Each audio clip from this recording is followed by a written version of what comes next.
Hi friends, welcome to my channel. ಯಾರೆಲ್ಲ ನನ್ನ video ನೋಡ್ತಾ ಇದ್ದೀರಾ ದಯವಿಟ್ಟು ಸಬ್ಸ್ಕ್ರೈಬ್ ಮಾಡ್ಕೊಂಡು ವೀಡಿಯೋ ನೋಡಿ, ನನಗೆ ಸಪೋರ್ಟ್ ಮಾಡಿ. ಅದಿತಿ ಪ್ರಭುದೇವ ಯಾರಿಗೆ ಗೊತ್ತಿಲ್ಲ? ಅದಿತಿ ಪ್ರಭುದೇವ ಕನ್ನಡದ ಹೆಮ್ಮೆಯ ಒಳ್ಳೆ ನಟಿ. ಆಕೆ ಮುದ್ದು ಮುಖದ ಸುಂದರಿ. ತುಂಬ ಅವ್ರದ್ದು ಮೂವೀಸ್ ಅಂದರೆ ನಂಗೆ ತುಂಬ ಇಷ್ಟ, ಎಲ್ಲರಿಗೂ ಇಷ್ಟ ಆಲ್ಮೋಸ್ಟು. ಅವರು ಪ್ರೆಗ್ನೆನ್ಸಿ ಜರ್ನಿಯಲ್ಲಿ ಒಂದು ಮಗು ಹುಟ್ಟುತ್ತೆ. ಅವಳು ಕ್ಯೂಟಿ, ಎಷ್ಟು ಕ್ಯೂಟಾಗಿದ್ದಾಳಲ್ಲ ಅವಳ ಫೋಟೋ. ಫಸ್ಟ್ ಟೈಮ್ ರಿವೀಲ್ ಮಾಡಿದ್ದಾರೆ ಅವ್ರ ಫೋಟೋನ, ಮಗು ಫೋಟೋನ. ನನಗಂತೂ ತುಂಬ ಇಷ್ಟ ಆಯಿತು. ಮಗು ಎಷ್ಟು ಕ್ಯೂಟಾಗಿ, ಎಷ್ಟು ಮುದ್ದಾಗಿದ್ದಾಳೆ ನೋಡಿ. ಅವಳಿಗೊಂದೊಳ್ಳೆ ಹೆಸರು ಕೂಡ ಇಟ್ಟಿದ್ದಾರೆ. ಹೆಸರು ಕೇಳಿದ್ರೆ ನೀವೆಲ್ಲ ತುಂಬ ಖುಷಿ ಆಗ್ತೀರಿ. ಕನ್ನಡದವ್ರು ಹೆಮ್ಮೆ ಪಡುವಂಥ ಹೆಸರು ಇಟ್ಟಿದ್ದಾರೆ.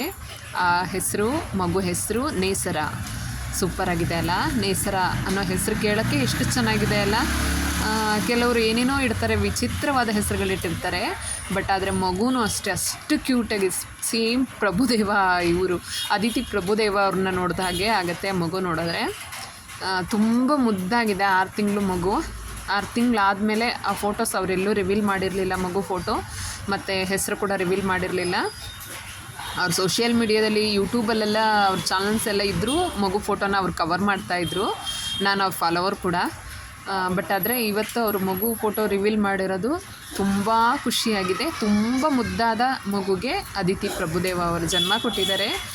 ಅವ್ರ ಫ್ಯಾಮಿಲಿ ಹೀಗೆ ನಗ್ನಗ್ತಾ ಚೆನ್ನಾಗಿರಲಿ ಅಂತ ನಾನು ಹಾರೈಸ್ತೀನಿ. ನೀವು ಕೂಡ ಹಾರೈಸ್ತೀರಾ ಅಂತ ಅಂದ್ಕೊಂಡಿದ್ದೀನಿ. ಪ್ಲೀಸ್ ನನಗೆ ಯಾರೆಲ್ಲ ವೀಡಿಯೋ ನೋಡ್ತಾ ಇದ್ದೀರಾ ದಯವಿಟ್ಟು ನನಗೆ ಸಪೋರ್ಟ್ ಮಾಡಿ. ದಯವಿಟ್ಟು ನನ್ನ ಚಾನಲ್ ಸಬ್ಸ್ಕ್ರೈಬ್ ಮಾಡ್ಕೊಳ್ಳಿ. ಹೊಸ ಹೊಸ ಸ್ಟೋರಿಗಳಿಗೆ, ಹೊಸ ವಿಷಯಗಳನ್ನ ನೀವು ಸೇರಿ ಮಾತಾಡೋಣ. ಓಕೆ, ಬಾಯ್.